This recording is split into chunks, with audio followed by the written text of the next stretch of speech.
la démocratie c'est un jeu de position. D'accord. dafa am ligne de démarcation bu am.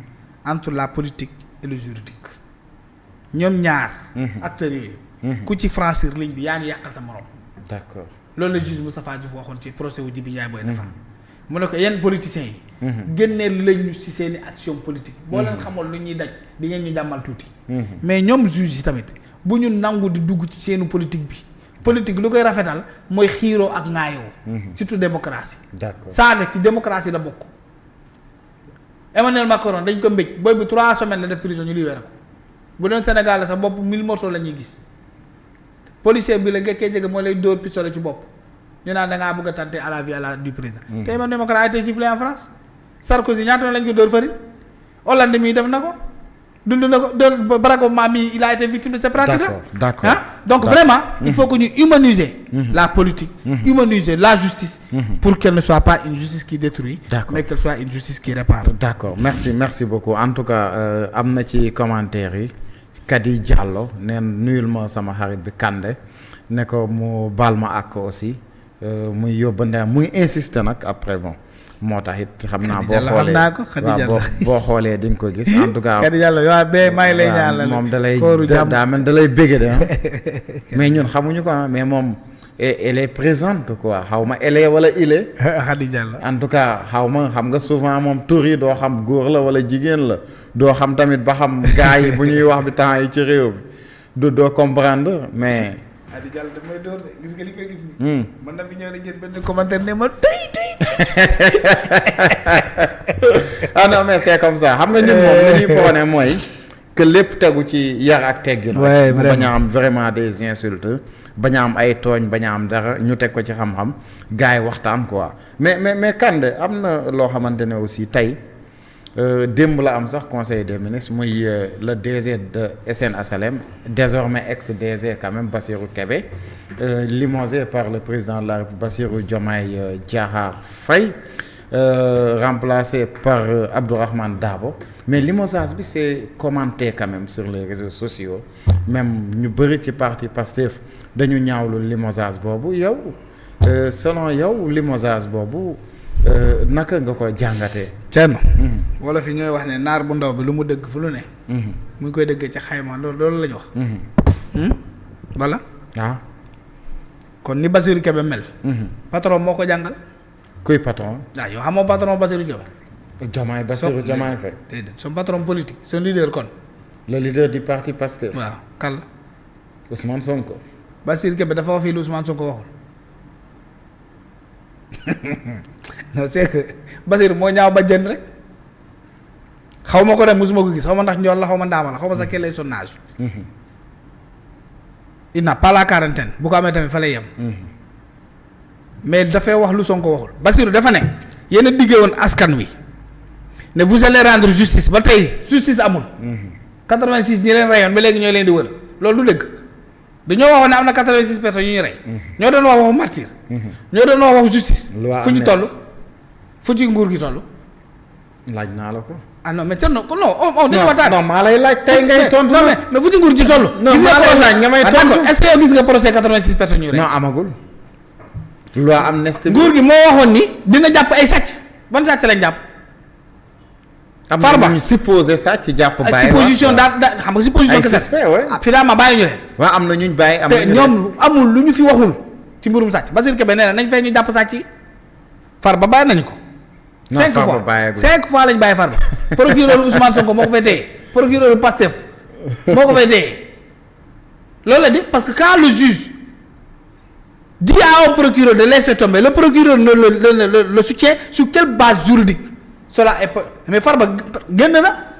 Farba c'est un détenu politique fu mu toll nii. c'est un détenu politique. moo tax ñu jóge ci ay milliards 25 milliards. ñëw ba ci téléphone politique. booy bi nee na ngeen bàyyi loolu ngeen def justice. jàpp sàcc yaa ngi fi ba tey. loolu c'est un délit. bàyyi nañu Mansour bàyyi nañu Farba entre guillemets bàyyi nañu Lat. bàyyi nañu ñëpp ay entrepreneurs yi nga xam ne dafa ñëwoon politique benn yoon lañ fa téye. moo tax réew mi bokk na ci di ko suuxal ci ko mag di ko màbbal. booy bi loolu lay wax. waaye mais li mu wax nii di ko waxtaanee. am courage di ko dénoncer. nee na yéen a waxoon nit ñi ne nekk leen ci yitte askan wi nit ñaa ngi bëgg a dégg pendant ce temps ñun suñu biir ñooy ñi defaru waaye léegi booy bi c'est booy bi yonente laa moo ko sañ a wax ci Pastef waaye mais lu muy wax nii yëpp critiquer bii muy critiquer le régime nii ci baayam ci politique la ko déggee. son leader politique. Ousmane moom Diomaye moom xanaa Bassirou la ñeme. kii Bassirou Kébé la tudd ah. waaw Bassirou Kébé waay. voilà comme Bassirou Diomaye Faye xanaa Bassirou Kébé la ñeme moom Ousmane taxawul fii ne ko yow tu n'as pas d'autorité. non waxu ko ci n'a pas d'autorité réew mi dafa am problème autorité. mais loolu mooy am autorité bi Thierno Malick yaay borom kër gi nga toog sa soxna. mu andil la jus. di raay say tànk. benn booy ci kër gi yaa koy jox mu lekk. yaa fay jàngam. mu naan kër gi amul borom kër. nooy def ah non. jël ay mesures ci kër gi. déedéet fii moom foog nga wax moom. fii ba fàttali non damay jël ay mesures ci kër gi. waaw léegi voilà waaw mais loolu kese la ah mais yemul foofu. Guy Marius Sagna. ne président amoo légitimité. c'est UEMOA ñëw fii. le ministre là ak xawma lan. président Guinée-Bissau ñëw CEDEAO. mu ne leen amoo auto courage. vous manquez de courage quoi. mais quand même lii bu ko Sonko waxee.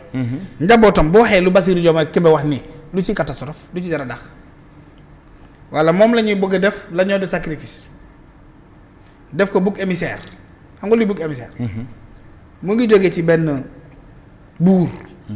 xëy rek jël cornement ne cornokaay dëkk bi dafa bari bordel defal lu la neex mel na dëkk bi calme jox naa la moyen militaire armement pistolet. ba doo soxla jëlal. nga mel ni Hitler. di dox ci dëkk bi ku yëngal nga duma ba askan wi sonn sa pratique yi. dem ci buur bi yoole la buur bi ne ah bon.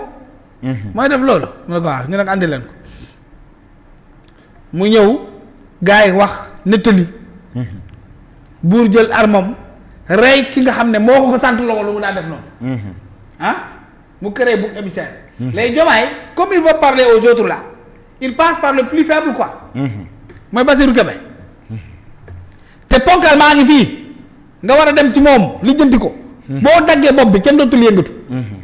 ah si Diomaye voulait un bouc émissaire le plus approprié. ça devait être Ousmane Sonko. s'il coupe la tête du serpent tout le corps reste mou. xamoon na dëgg la dégg naa lu baax. qui veut tuer un serpent. tu coupes la tête. tout le reste du corps devient glacé. mais nga bàyyi jaan bi fii. ngay xolli benn par benn. ça signifie faire la nuit. non dégg naa lu baax. day dawal tuuti loolu ngay xolli benn waasinte yooyu. moom day dem dindi der bi yëpp sànni fale ba saa takk. kon il faut couper la tête du serpent président Bassirou Diomaye Faye il faut oser. boo bëggee am jàmm. il faut couper la tête du serpent. et le serpent là il est connu de tous du ma ko tudd nag damay bañ ku ma woowee offense. d'accord parce que fii moom dañoo gaaw di naan. ay personne exerçant tout ou partie les prérogatives du président de la république. d'accord beneen bi mooy tey. maintenant en une minute. booy bi tamit dafa xamul état du doxee noonu. état mut la mbaa mot. mut mbaa mot. non mut mbaa mot la.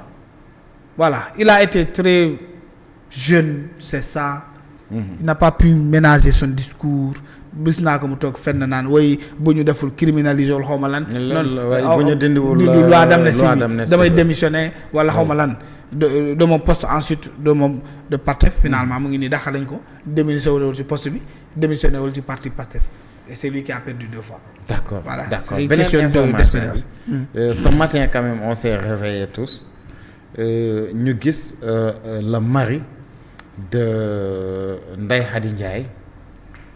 Sweet Beauté quand même dossier boo xamante ne vraiment dossier bu doy waar ci réew mi ñu ne la femme elle est malade elle est même entre la vie et la mort li ki ko wax nag c'est son mari d'après les informations de Seneweb on a vu Madiambal faire un post pour dire dafay demander quand même pour ñu évacuer ko mu am évacuation sanitaire dans un pays boo xamante ne les soins les plus appropriés et surtout où elle sera en totale sécurité maanaam ñu yóbbu ko ci réew goo xamante ne dina fa mun a faju normal ba pare